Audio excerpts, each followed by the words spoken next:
എൻ്റെ ബ്ലോഗിൽ ഞാനും എൻ്റെ ഭാര്യയും റേസിംഗ് പരിപാടിൻ്റെ ഭാഗമായാണ് നിങ്ങൾക്ക് പരിചയപ്പെടുത്താൻ പോകുന്നത്. ഓക്കെ, ഞങ്ങളുടെ ഈ റേസിംഗിൽ ഭാഗമായി ഇന്ത്യക്കാരും എന്നുപോലെ തന്നെ പോർച്ചുഗീസും എന്നുപോലെ തന്നെ നമ്മുടെ അറബീസും ഉണ്ട് ഈ പരിപാടി. ഞാനും എൻ്റെ വൈഫുമായിരുന്നു ഈ ടീമിൻ്റെ എല്ലാ കൈകാര്യം ചെയ്തത്. പക്ഷെ തിരക്കേറിയതായിരുന്നു. പക്ഷേ എങ്കിലും അതിൻ്റെ ഒരു ഭാഗമാകാൻ കഴിഞ്ഞത് വളരെയധികം നല്ലൊരു എക്സ്പീരിയൻസ് ആയിരുന്നു.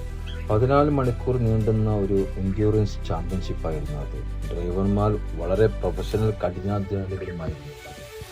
അതിൽ നമ്മുടെ ഉമ്മൈദിനെ കുറിച്ച് പറയാൻ ഒരുപാട് വാക്കുകളുണ്ട്. ഞാൻ എൻ്റെ വ്ളോഗേഴ്സിനെ കാണിക്കാൻ വേണ്ടിയിട്ടായിരുന്നു ഞാൻ എൻ്റെ എല്ലാ ഈ വീഡിയോസും എടുത്തത്. ഇതൊരു സാധാരണ കാർ റേസിംഗ് അല്ല. കാരണം എന്തെന്ന് വെച്ചിട്ടുണ്ടെങ്കിൽ 40 കിലോ ആണ് ഇതിൻ്റെ വെയിറ്റ് ഇവർ കാൽക്കുലേഷൻ ചെയ്തത്. എക്സാമ്പിൾ പറയുകയാണെങ്കിൽ നിങ്ങൾക്ക് ഏകദേശം ഒരു 50 kg ഉണ്ട്.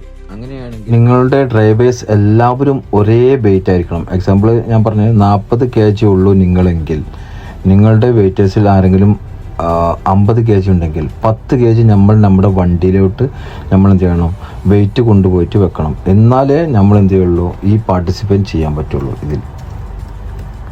അങ്ങനെ ഞങ്ങൾ എന്ത് ചെയ്തു, അവിടെ നിന്നും പെട്ടെന്ന് ഞങ്ങൾ പരിപാടികളെല്ലാം തീർത്ത് ഞങ്ങൾ നേരെ റേസിങ്ങിൻ്റെ അവിടെ തന്നെ പോയി. അതിനുശേഷം റെസ്റ്റ് ചെയ്തു. അവരെല്ലാവരും അങ്ങനെ റെസ്റ്റിംഗ് ഉണ്ടായിരുന്നു. റെസ്റ്റ് ചെയ്തു. അതിനുശേഷം ഞങ്ങൾ നല്ല വിശക്കുന്നുണ്ടായിരുന്നു. അങ്ങനെ ഫുഡെല്ലാം കഴിച്ച് നല്ല ഉഷാറായി. ഓക്കെ, പെണ്ണിൻ്റെ വർക്കും കാര്യങ്ങളെല്ലാം നല്ല പടപടാച്ചിട്ട് വർക്കെല്ലാം തീർത്തു. അതിനുശേഷം ഞങ്ങൾ എന്ത് ചെയ്തു, ഉഷാറായിട്ട് നല്ല റെസ്റ്റോറൻറ്റിലൊക്കെ പോയി നല്ല ഫുഡെല്ലാം കഴിച്ചു അവിടുന്ന്.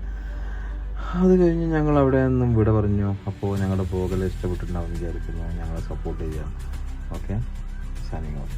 It means Basil B with Sana Naik Mangalam.